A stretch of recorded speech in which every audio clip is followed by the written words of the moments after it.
Hello, welcome back to the YouTube channel. I am Nick from Australia.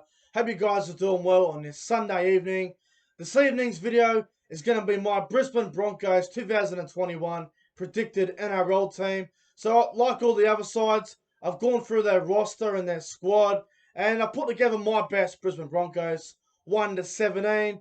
Now, it wasn't easy because they have a couple of players here who you can debate about in some positions, but like always, I'll go through the 1 to 17 along with the reserves, and I'll explain why after. So let's go through the team. Fullback, Jermaine Asako. On the wings, Xavier Coates and David Mead. In the centres, Katoni Staggs and Herbie Farmworth.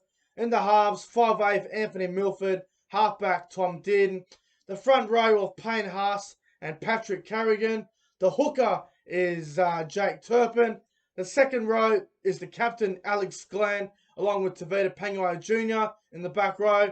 The lock is John Asiata. And on the bench, Ben Teo, Matt Lodge, Thomas Flegler, and Corey Oates. The coach is Kevin Walters. And the four reserve players, in case of injury and suspension, I have gone with Tessie Niu, Jordan Ricky, Brodie Croft, and Rhys Kennedy. That is my Brisbane Broncos 2021 predicted NRL team. Now, I know a lot of people are going to say, why isn't Tessie Niu in this side? He will be probably for the first 6 or 10 rounds or so, but when Katoni Staggs comes back from injury, I don't even know if Tessie Niu will get into the side. So, just my personal opinion, but obviously I've got Jermaine Asako at fullback. I think he will be the fullback for the Broncos. He's been training there all pre-season, and I think he will get first crack at the number 1 position. I think the Broncos, they definitely do lack a recognised fullback, but I think Jermaine Asako can really make that position his own, so I've got him at fullback. The wingers, Xavier Coates and David Mead. Now, Xavier Coates had a breakout year last year. I thought he was fantastic for the Broncos. He's a player of the future, and I think the more time he gets in the Broncos starting side, the better he will get. So obviously I've got him on the wing. On the other wing, I've gone with David Mead now. I know a lot of people would go with Dale Copley and stuff like that, but David Mead, a very experienced winger. He's played in some big games in the past. He'll get the job done for you, and I think he's a fantastic player still to this day, David Mead. So I've got him on the wing with Xavier Coates. In the centres, 2 phenomenal young centres coming through, Katoni Staggs and Herbie Farmworth. Katoni Staggs had a breakout year last year, probably in the top 3, top 4 best centres in the game. I don't rate him as the best centre in the game, but I'll tell you right now, he is not far off.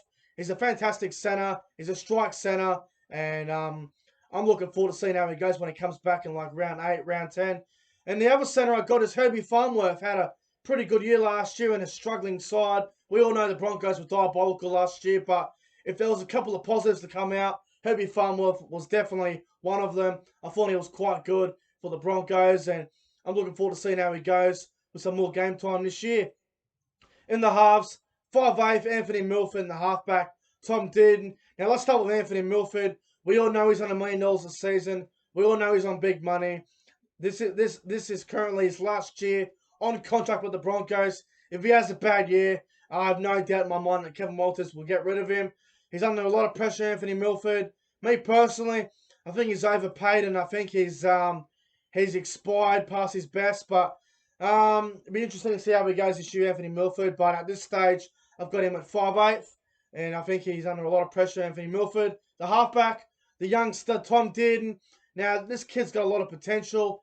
A lot of people gave him a lot of criticism last year, but like, he was a young kid and he had a couple of ordinary halves with him every week. So give Tom Dearden a bit of time in first grade, and I think he will find his feet. So I look forward to seeing his development this year. So Tom Dearden is at halfback.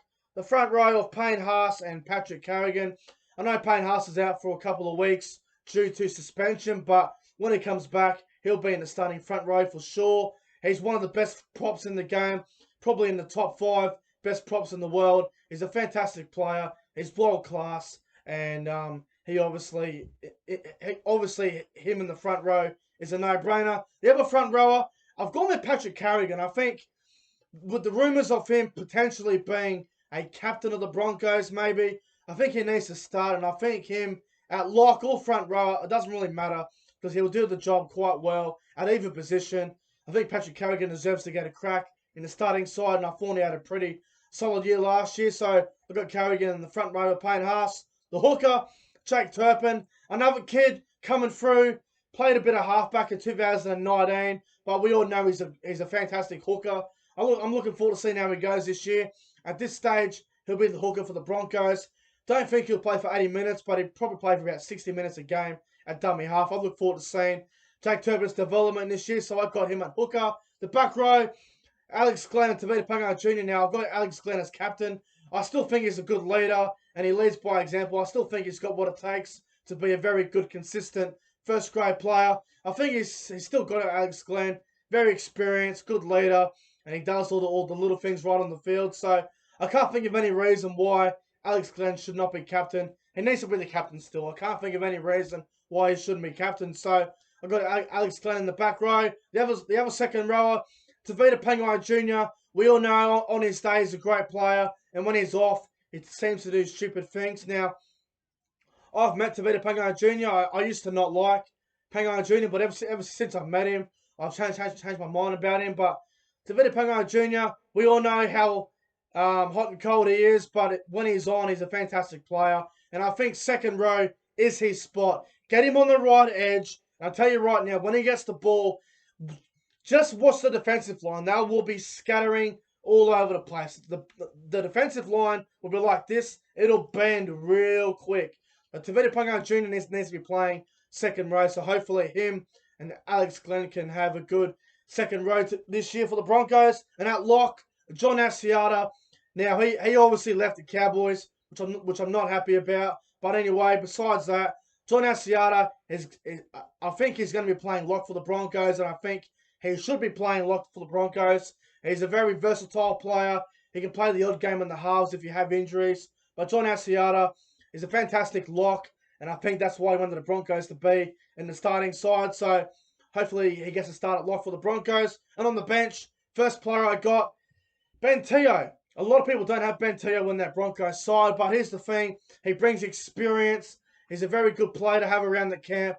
A very good player, Ben Teo. He's experienced, and I think he'll do a good job for the Broncos. I think he needs to be on the bench. So I've got Ben Teo on the bench, along with Matt Lodge.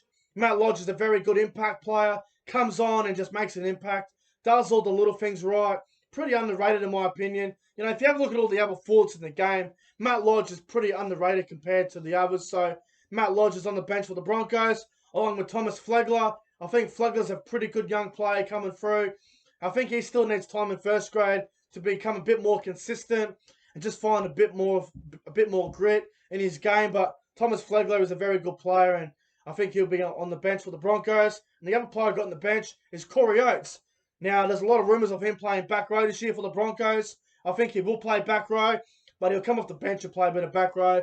He'll probably come on for when Pangai Jr. gets a little bit tight. He'll probably come on for Pangai Jr., Corey Oates. So hopefully he can get some minutes at second row this year. Otherwise, he'll probably end up back on the wing. But I think Corey Oates at this stage, he needs to be playing second row, and hopefully he gets some more minutes there at second row.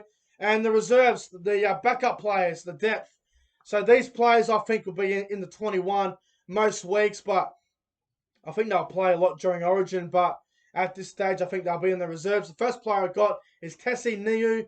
I think he'll be 18th man most weeks for the Broncos. He can play in the centres, at fullback, on the wing. He can play anywhere in the back line. I think he'll be in the reserves for the Broncos. I think he'll be there, along with Jordan Ricky. A lot of hype around Jordan Ricky, a young second rower coming through for the Broncos. There's a lot of talk about Jordan Ricky. I think he'll miss out on the starting side at the moment, but I think he'll be in the reserves most week. He will definitely get game time, but at this stage, got him in the reserves. Along with Brodie Croft, I think he'll be the backup half. If there's an injury to Milford or Tom Dearden, or if one of them have a couple of bad games and they get dropped, then Brodie Croft will probably come in for them if there's some sort of issue going on there. So he'll be in the reserves. And the other last player I got is Rhys Kennedy. Rhys Kennedy is a forward. He had a few games last year, did a pretty good job of form for the Broncos, but at this stage, I've got him missing in the 17 and I've got him in the reserves. So I think he will get some minutes this year. But at the moment, I think he'll be playing in the reserves. But anyway, guys, that is my Brisbane Broncos 2021 predicted NRL team. Let me know your Broncos 1-17 in the comments section below. And, you know, guys, as always, if you enjoyed the video, make sure you guys go ahead and like, comment, and subscribe to the channel. And probably in the next hour or so, I'll be doing my Penrith Panthers 2021 NRL predicted team. But as always, guys, thanks for watching this video. And I'll see you guys in the next one.